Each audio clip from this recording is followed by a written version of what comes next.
कर्तव्य पालन एक समय की बात है। अवंतिका नगरी में एक राजा रहता था। उसके नगर में एक बहुत बड़ा बहुमूल्य जंगल था, जिसमें नाना प्रकार की औषधियां, फलदार वृक्ष एवं अन्य बहुमूल्य पेड़ पौधे थे। राजा ने जंगल की रखवाली के लिए एक रखवाला रखा था। रखवाला रात दिन उस जंगल की रखवाली करता और एक छोटी सी झोपड़ी डालकर वहीं पर रहता था। एक दिन अचानक राजा उस जंगल में पहुंच गया और अंधेरा होने के कारण राजा को कुछ समझ में नहीं आ रहा था और अपने मन में सोच रहा है कि आश्चर्य है, मैं राजा हूं, अंधेरा मेरी कुछ भी परवाह नहीं करता। वह बढ़ता ही आ रहा है। मामूली आदमी की तरह मैं भी भूल और भटक गया हूं। पूरब, पश्चिम, उत्तर, दक्षिण दिशाएं भी, जो मेरा आतंक मानती थीं, इस समय सब चुपचाप हैं।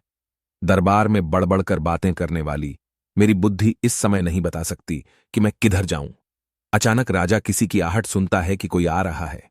मुझे क्या करना चाहिए? क्या मुझे राजा पद का भाव दिखाना चाहिए या साधारण मनुष्य की तरह ही बनकर रहना चाहिए?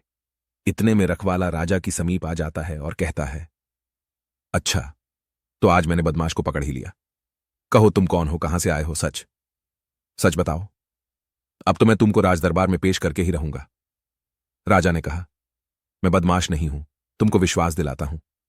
रखवाले ने कहा, अच्छी बात है, तो तुम ही बताओ, किसने बंदूक चलाई? राजा ने कहा, मैंने नहीं चलाई। तिरस्कार स्वर में रखवाले ने कहा, तुम झूठ बोलते हो।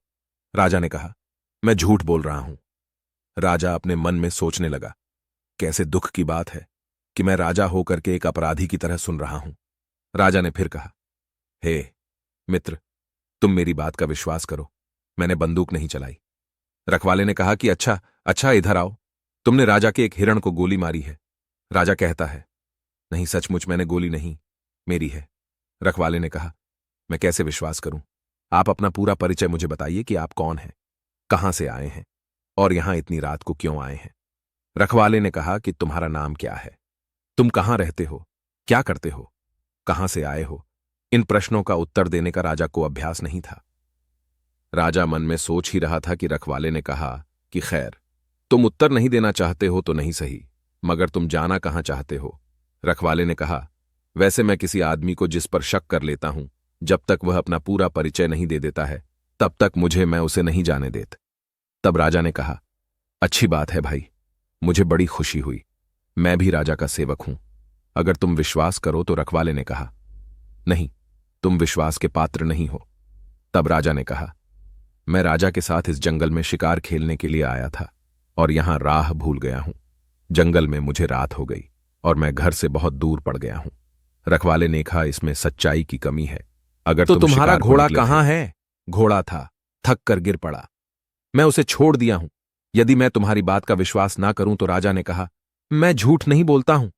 रखवाले ने कहा, वाह, दरबार में रहते हो और झूठ नहीं बोलते हो, ऐसा नहीं हो सकता। रखवाले ने कहा कि तुम आज रात भर मेरे साथ यहीं पर रहोगे और सुबह मैं तुम्हें लेकर के राज दरबार में चलूंगा। राजा के सामने मैं तुम्हारी पूरी सच्चाई बताऊंगा और जब तक तुम्हारी सच्चाई नहीं पता चल जाएगी तब तक मैं तुम्हें नहीं छोड़ूंगा, चाहे तुम राजा ही क्यों ना हो। मैं तुम्हारे बहकावे में नहीं आने वाला।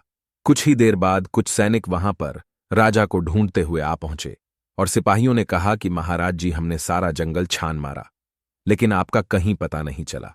हम लोग ढूंढते हुए यहां तक आ पहुंचे हैं।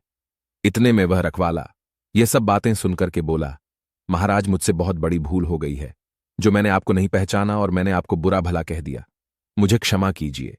राजा ने कहा, आपने पूरी ईमानदारी से अपना फर्ज अदा किया है। महाराज ने कहा, तुम्हारे जैसे नेक और सच्चे आदमियों का सम्मान करता हूं। हे राजरतन, तुमने जो ईमानदारी निभाई है उसके लिए 1000 रुपये सालाना का पुरस्कार तुमको जीवन भर मिलता रहेगा। शिक्षा, यदि देश का हर पदाधिकारी अपने कर्तव्य का पालन साहस और ईमान